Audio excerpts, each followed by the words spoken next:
I imagine that when this gathering was being planned, there were no considerations with regards to the coronavirus, but now it's going to be the main topic.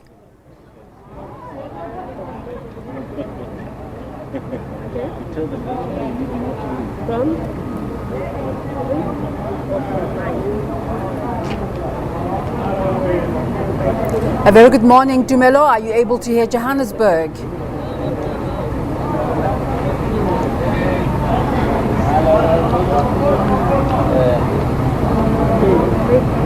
You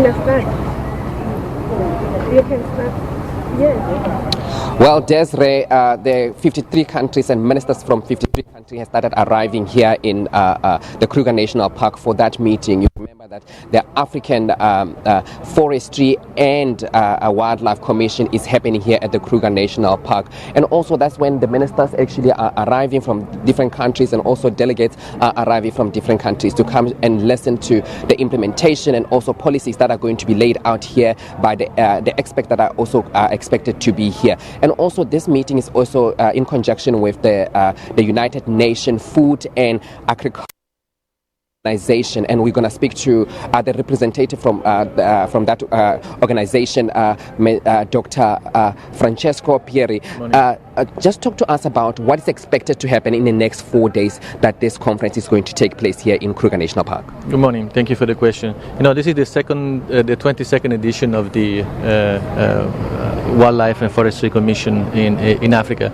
Actually, we did one already in South Africa in '95. Yes, this is the body which we discuss how to preserve Africa richness in terms of biodiversity.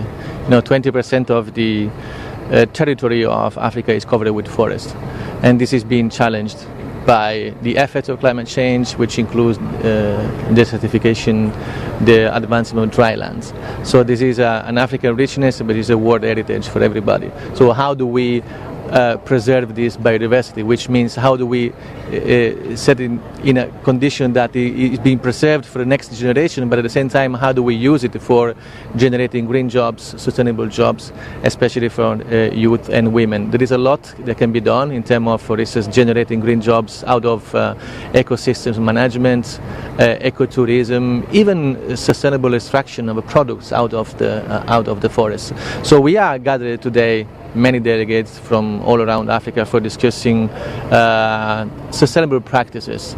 This is being done at the continental level. We as FAO, we have supported the African Union in adopting a sustainable framework for management of forests. So the idea is to see how do we set in place national strategies for using this framework for managing sustainably the forest at the national level. We're going to share a lot of experiences, because we are not just here to teach lessons or issue guidance. It's a lot. Actually, we are taking guidance and from the experience from the ground from different countries in Africa. And the ultimate goal is to advance on this agenda of sustainable management of forestry, which include, of course, wildlife. But we've seen like a lot of poaching, and we've seen like people destroying the forest in other countries. How are we going to make sure that we actually maintain all of these things, and we actually curb, especially when it comes to rhino poaching, elephant poaching, and also poaching of like endangered trees in the world, especially in Africa?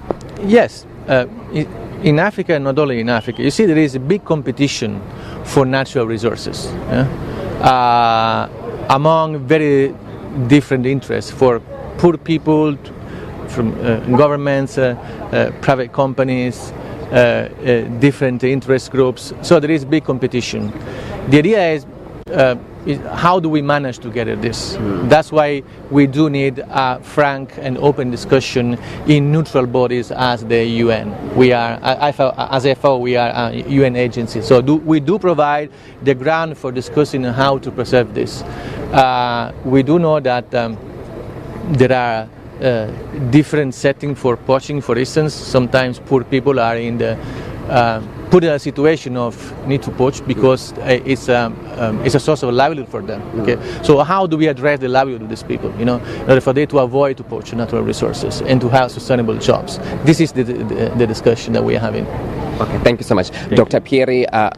Dr. Pieri, and also let's speak to Nora. Nora, we're going to talk to us about the policies and then the implementation of the policies that you guys agreed on the last meeting 2 years ago in Senegal. Talk to us about, have any of those policies been implemented? Yeah, thank you very much.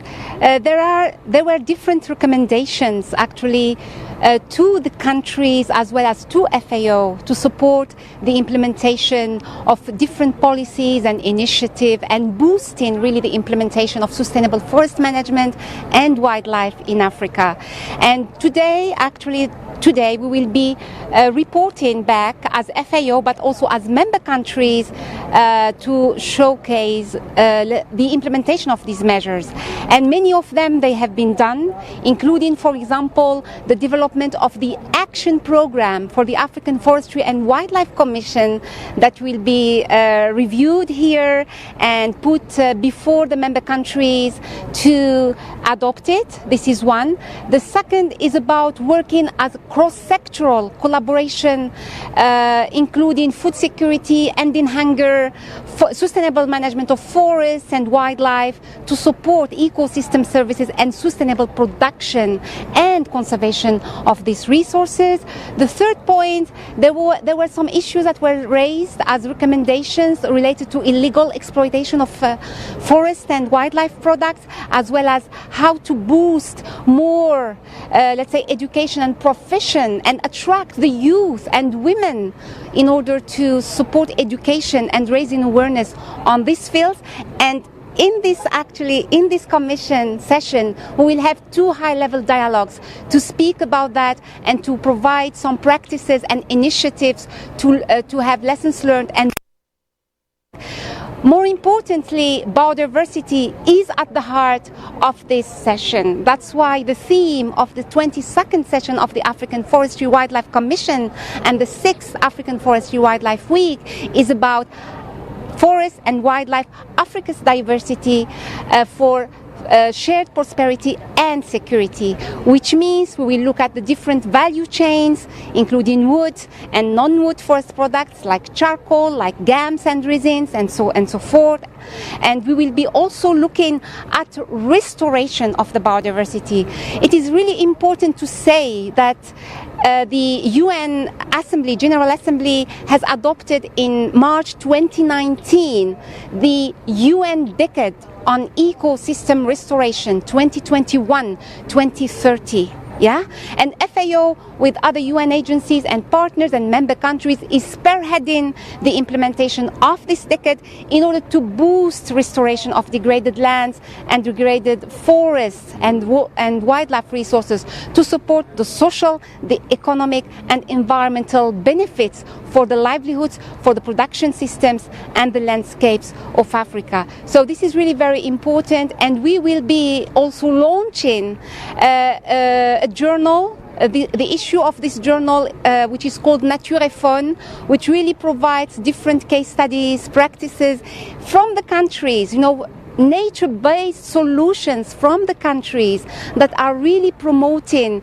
and showcasing that conservation can really match development of our people and different sectors, including forestry, agriculture, pastoral systems, urbanization, and so on. So really, it's really very important to say that. And cross-sectoral collaboration, the sustainable management of forests and landscape is not only the role of the ministries in charge of forestry or the ministries in charge of environment. Yeah, it is the role of everybody, of every one of us, women and men. Yesterday, we have celebrated the World Day of International, the International Women's Day, and in this session, in this conference, we will be really also highlighting the role of women and youth in sustainably managing the resources, but also highlight the challenges and address those issues of equality, gender equality in terms of rights, practices, access to technologies, but also getting the benefits from sustainable management of natural forests. Africa's forests and wildlife need benefits need to reach the ground, need to reach the local communities, women and men and youth, who are really the custodians of this richness and diversity. And we are really thankful and very thankful to the government, to the Republic of South Africa, for having hosted this commission here in the heart, in the jewel of, let's say, of biodiversity of Africa and the world, the Kruger National Park, in the place of the rising sun. We are really thankful. Fantastic. Thank you so much, Nora. You know, the experts are already starting arriving. The ministers are already starting arriving here. It's a collective effort, as Nora has already said. It's a collective effort to make sure that we protect our biodiversity across Africa, and also to make sure that, you know, young women and children are also being brought in to make sure that they participate in this effort. Back to you. Thank you so much, Dumelo Machogo. Let's ask you now that question of